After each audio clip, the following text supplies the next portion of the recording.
keep all those people in our prayers, those that are on the sick list, those that are recovering and things of that nature.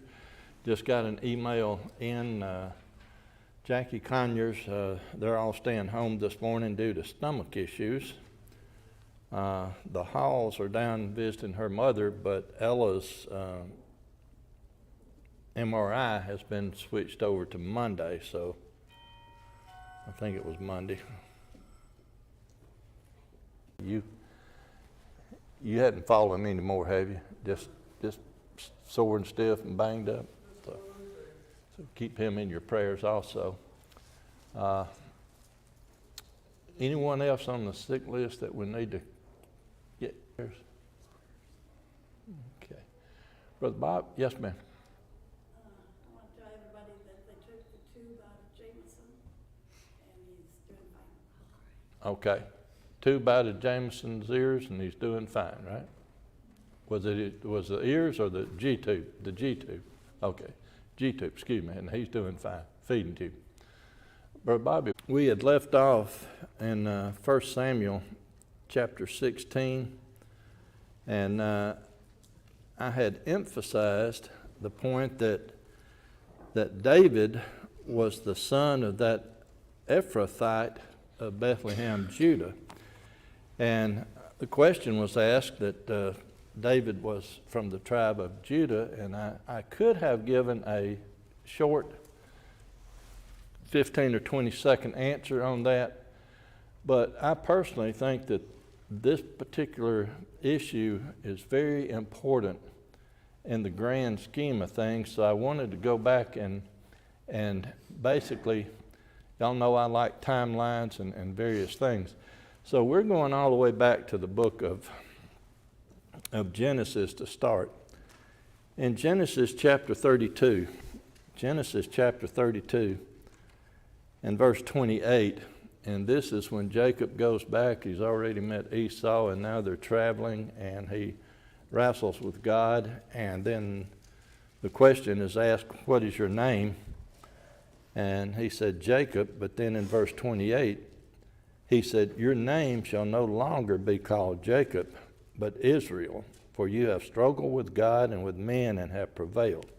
So I wanted to go back to that as the starting point, because here is the first time that the nation of Israel is put into place, and it's Jacob's that's going to be heading that. Then if we will go to chapter 35 and verse 1 of Genesis chapter 35.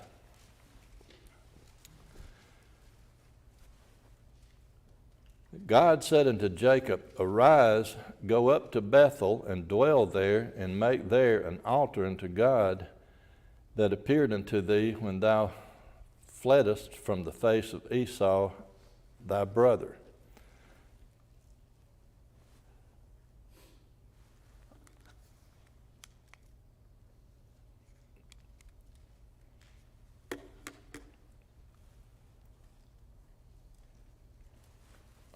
Okay. I'm trying to put an arrow on the map there so you can see where it is, but if you'll find Bethel up there on the, well, not that map, that is the 12 tribes. That's where everybody's located, the 12 tribes. So if you skip from verse 1 down to verse 6, so Jacob came to Luz, which is in the land of Canaan, which is Bethel, he and all the people that were with him. And he built there an altar and called the place El Bethel, because there God appeared unto him when he fled from the face of his brother. Verse 10, God said unto him, thy name is Jacob, thy name shall not be called any more Jacob, but Israel shall be thy name. And he called his name Israel. Remember a few chapters earlier was where he got that name. Verse 11 and 12, God said unto him, I am God Almighty, be fruitful and multiply, a nation and company of nations shall be of thee, and kings shall come out of thy loins. And the land which I gave Abraham and Isaac to thee I will give, and to thy seed after thee will I give the land.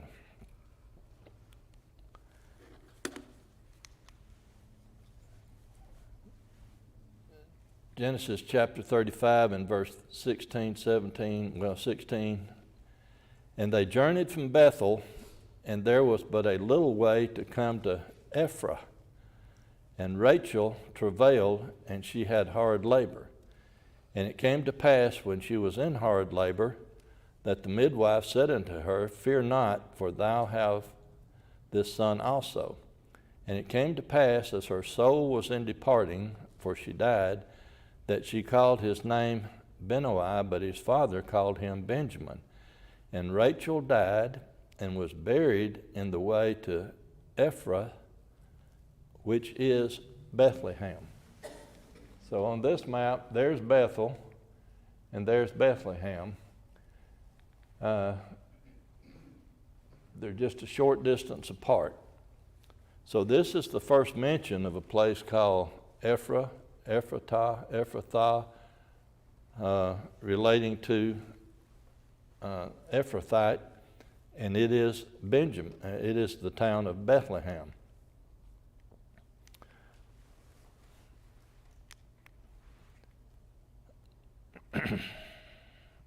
This thing's not working as smooth as I wanted it to, but anyway, we're going to back up just a little bit. As we move forward then in the Bible and we go to I'll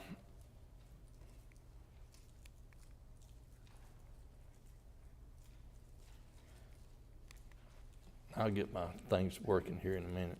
I'm used to doing it a different way. Anyway, if we go to Genesis chapter 49 and verse 1, Genesis 49 and verse 1. Now remember, Jacob is called Israel. The whole nation is going to be come from him. Here he's on his deathbed, and he calls his sons together to him. And verse 1 says, And Jacob called unto his sons and said, Gather yourselves together, that I may tell you that which shall befall you in the last days. Gather yourselves together, and hear, ye sons of Jacob, and hearken unto Israel your father. Verse 8. Judah, thou art he whom the brethren shall praise. Thy hand shall be in the neck of thine enemies. Thy father's children shall bow down before thee. Judah is a lion's whelp for the prey, my son. Thou art gone up. He stooped down, he crouched as a lion, and as an old lion, who shall rouse him up? The scepter shall not depart from Judah, nor a lawgiver from between his feet, until Shiloh come, and unto him shall the gathering of the people be. So just in this book here, we know where those two places are.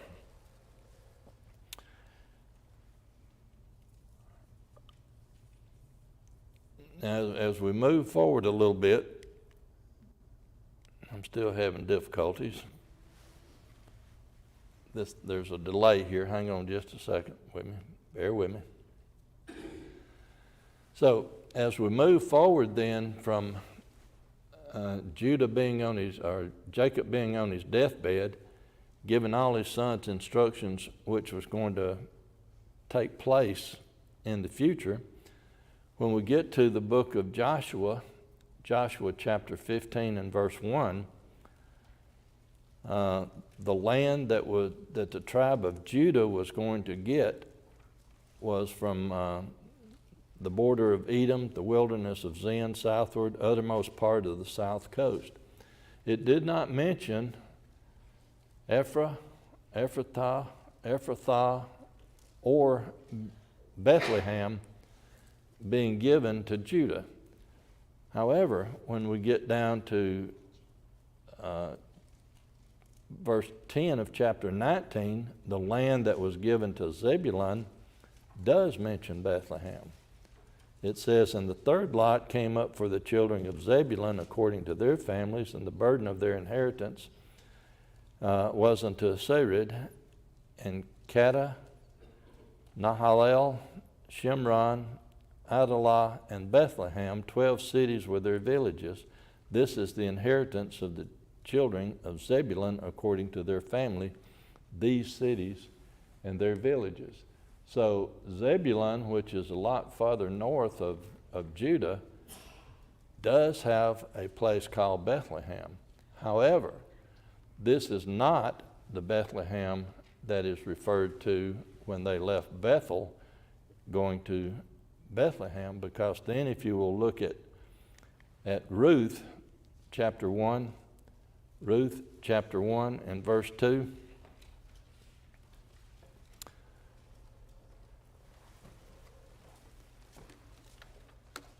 Ruth 1 and verse 2 says, "And the name of the man was Elimelech, and the name of his wife Naomi, and the name of his two sons Mahlon and Chilion, Ephrathites of Bethlehem, Judah.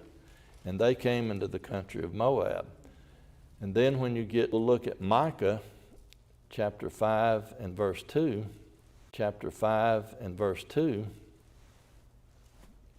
Micah chapter 5 and verse 2, "But thou, Bethlehem Ephrathah, though thou be little among the thousands of Judah, yet out of thee shall he come forth into that to be a ruler in Jerusalem, whose goings forth have been from of old, from everlasting." Then when you get to the book of Matthew chapter 1 and verse 1, we are dealing with the lineage of Christ.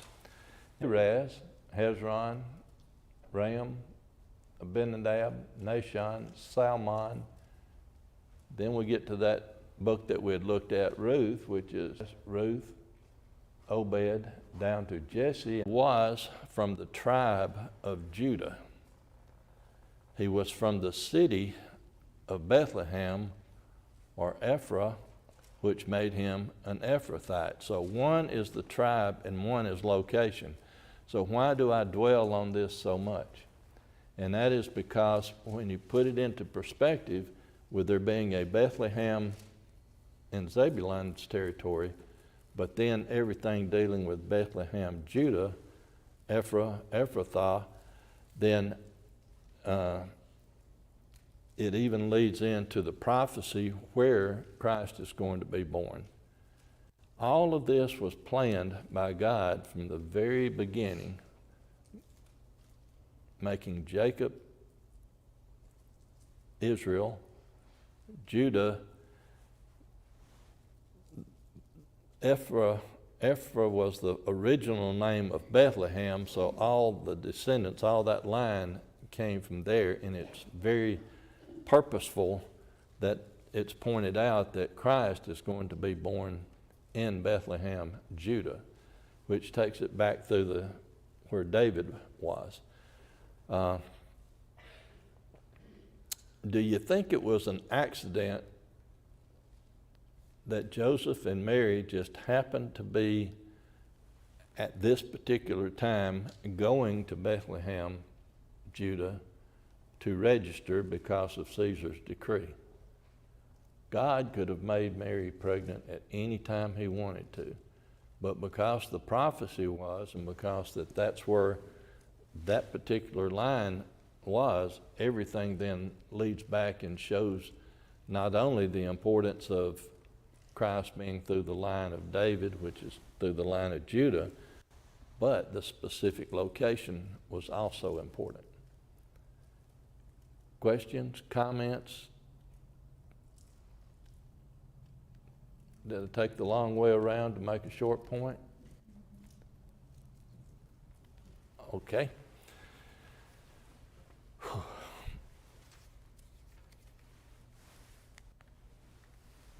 Chapter 17.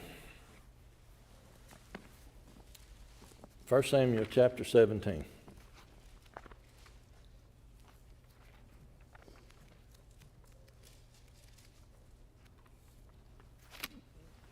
Oh, it's in my Bible somewhere.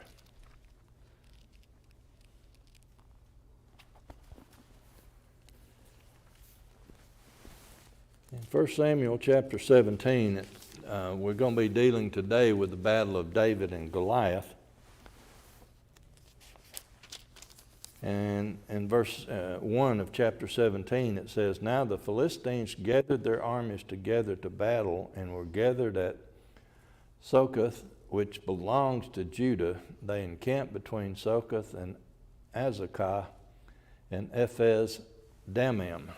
Now, I have put this map on the board because I like for us to know exactly where things are. So if you will look, there is Soka and Azekah, and you well know that they went through multiple spellings of the names of things, even people. So this is the valley where the battle is going to take place. Over here is Bethlehem. Up there is Jerusalem. Those two places, Bethlehem and Jerusalem, are about 7 miles apart. From Bethlehem over to the battle zone at Azekah is about twice that distance, somewhere around 15 miles. And verse 2 said, "And Saul and the men of Israel were gathered together and pitched by the valley of Elah, and set the battle in array against the Philistines." What does it mean to set the battle, be set in battle array?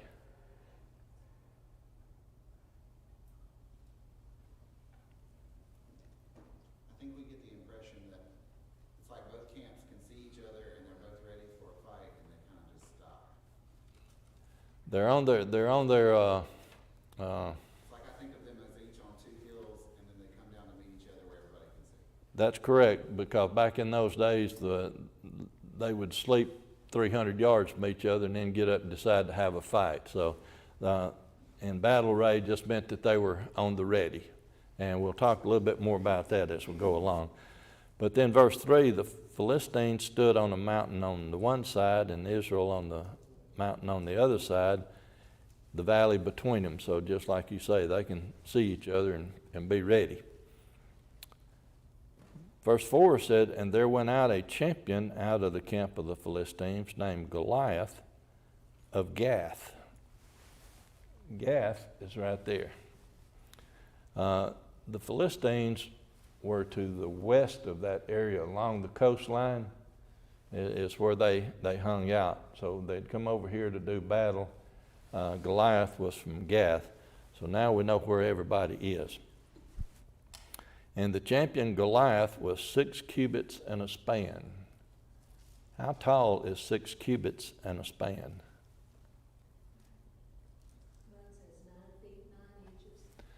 9 feet 9 inches. There's a variety of different measurements. A span is generally the width of a hand, which is somewhere in the neighborhood of 4 or 5 inches. But 9 inches, so 9 feet, 4 to 9 inches tall would have been his height. That is an imposing figure. 3 or 4 inches on that is not going to make a big deal. Now, this is not an exact representation here, and I'll tell you why later. You can probably figure it out. But verse 5 says he had a helmet of brass upon his head, and he was armed with a coat of mail, and the weight of the coat of mail was 5,000 shekels of brass. How much does 5,000 shekels of brass weigh if we change it to our pounds today? How much? Around 125 pounds. And how do you get that number? I'm not disputing it. How do you get that number? Because the footnote in my Bible said that. The footnote in your Bible says that.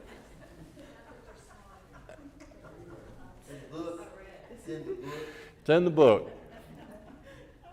I have read in my researches everything from 76 pounds to 157 pounds. On archaeological digs, they come up and there's they find a variety of measurements on a shekel, everything from 9.56 gram to 11.5 gram, which if we translate that out, if we go with the heaviest of weights, about 11.3 gram, it would come up to 1/4 of an ounce. So if you do your math and multiplying 1/4, not 1/4, 4/10 of an ounce equals how many does it take to make a pound? The math says then by multiplying it out, it comes up to 40. So it would be 40 shekels in a pound, and if you divide the 0.4 ounces, 40 to the pound, you get the magic number that was said, 125 pounds. Now, the rest of what I'm going to say is not to, by any means, put down Goliath and his strength or anything else. But in today's military, some of the special ops people, their packs weigh anywhere from 100 to 120 pounds. Throw one thing else at you. In Afghanistan, in that area during the last fight that took place, even before the United States government said it was okay for women to be in combat roles, there were women in combat roles. Because, and I'm not telling any secrets here now, this has all been made public, but the women were better received by the Muslims than the men, especially when it come to interrogating a woman or even down to searching a woman. Those women carried the same weight as those men. They were packing around, or military term, humping 100 to 120 pound packs on their back.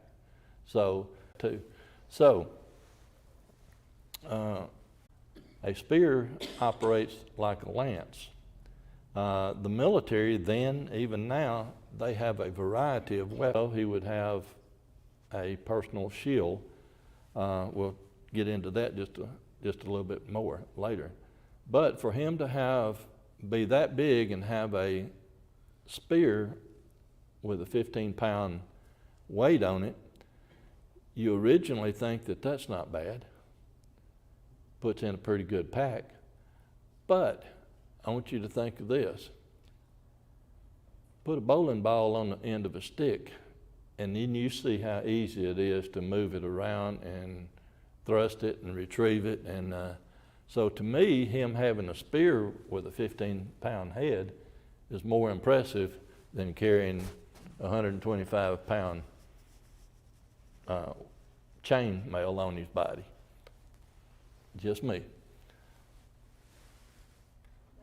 Yes, ma'am. Wouldn't be carrying all that weight, be the same thing as a woman being pregnant, carrying all that weight? You can equate it. We wouldn't be as fast, but is it the same? You can equate it to that if you'd like. Yeah. So now we can do it the way I prefer, and that's just with Bible in hand. So, questions or comments so far on Goliath, his size, the weight he's carrying, and all, because we're getting to another point here that's kind of tricky. When we get down to verse 6.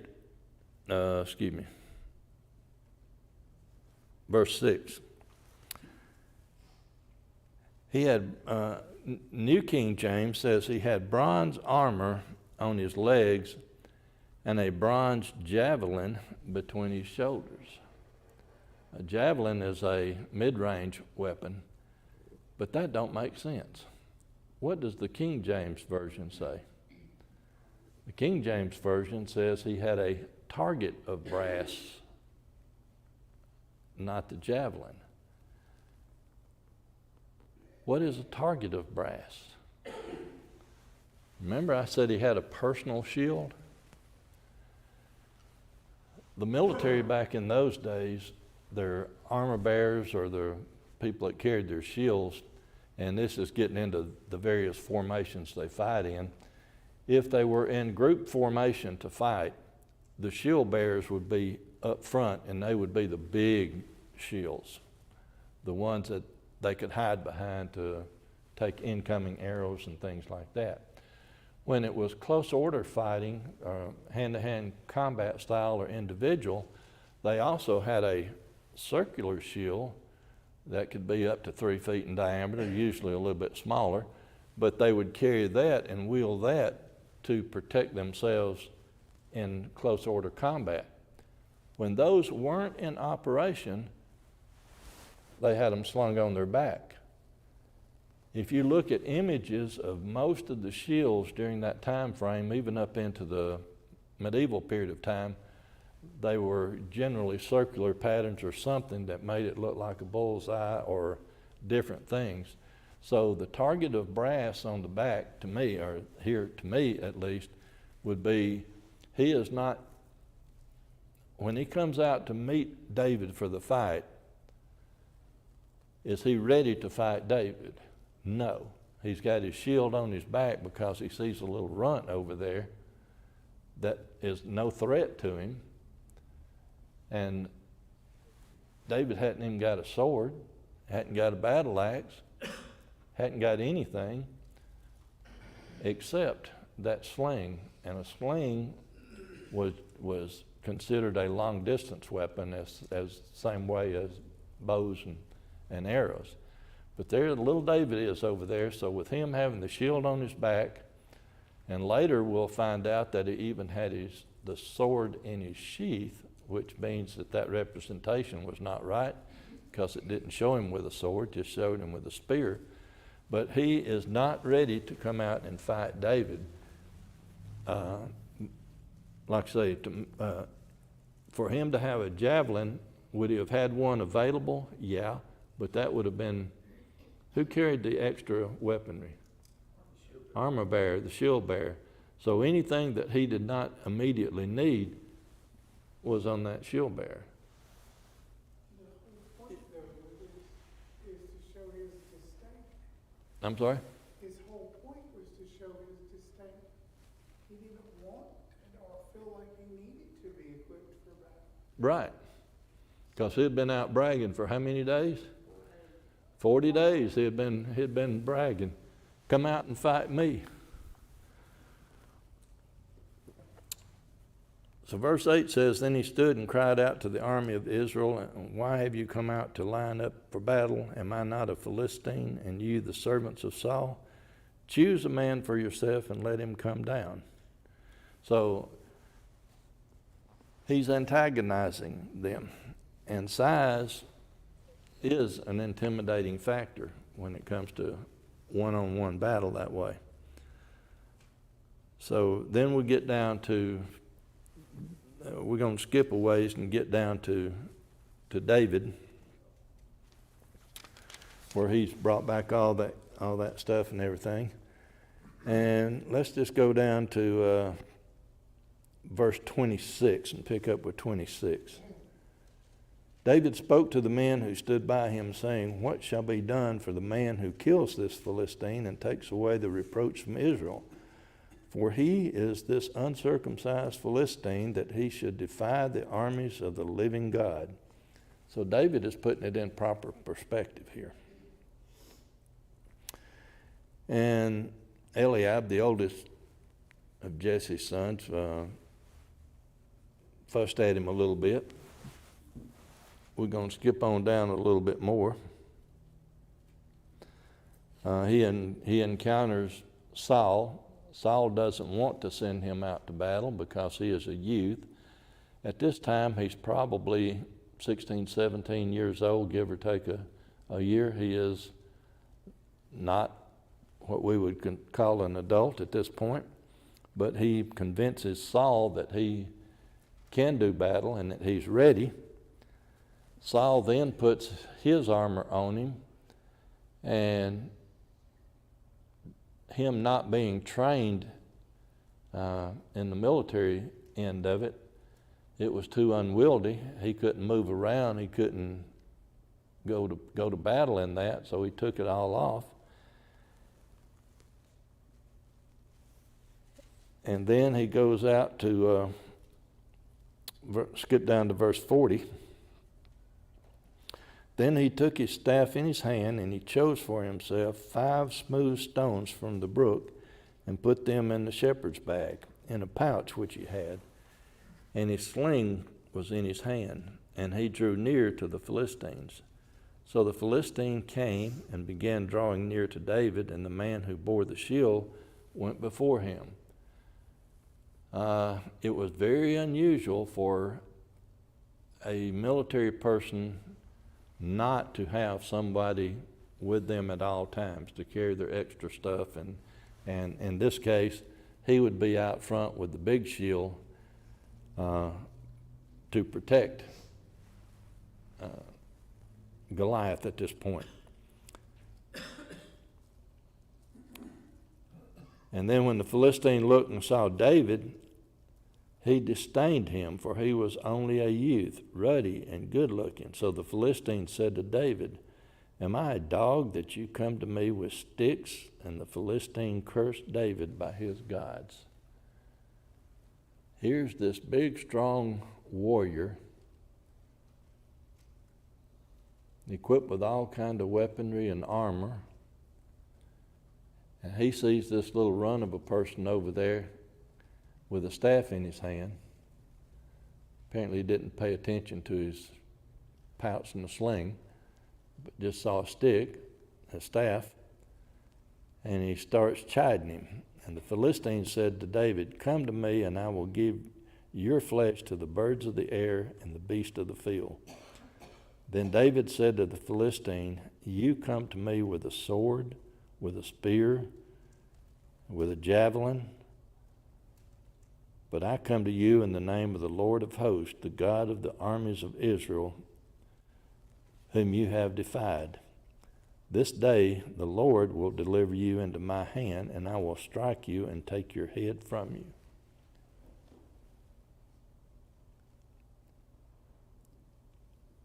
Why do you think David, and I think this verse tells us, why do you think David was able to kill Goliath? Faith. Because it plainly says, "This day the Lord will deliver you into my hand. And this day I will give the carcasses of the camp of the Philistines to the birds of the air and the wild beasts of the earth, that all the earth may know that there is a God in Israel." So, after the talk is over, one side bragging, the other side proclaiming. Verse 49, David put his hand in his bag, took out a stone, slung it, struck the Philistine in his forehead, so that the stone sank into his forehead, and he fell on his face to the earth. Where was his shield bearer during this?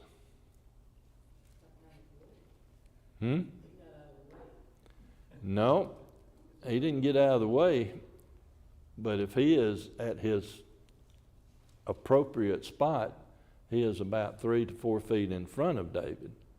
With that stone going up to his forehead, that shield bearer would have had to made a quick move to raise the shield, which apparently didn't get done in time, and so Goliath went down.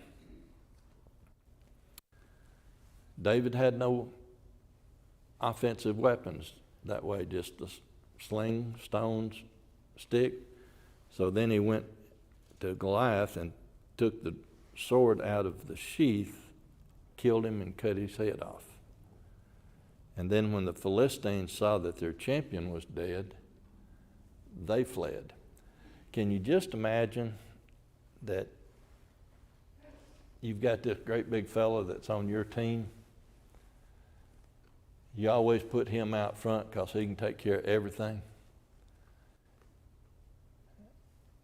Your courage comes from him. Bobby's shaking his head. He knows where I'm going. The courage comes from the fact that you've got this one guy that you know can take care of everything. And now you see this little David just put him down and took his head off. Well, I'm sure that the Philistines, when they saw David walk across the field, had an immense joke about how the Israelites were sending this tiny person to stand in front of this giant of a man. And I'm also equally assured that as soon as the crack of the stone hit Goliath's forehead, there was a wave of shock that shook through the Philistines, because if the smallest of the Israelites could fall the largest of the Philistines, what did that mean for them? Because there was an army of these small people just on the other side of that man.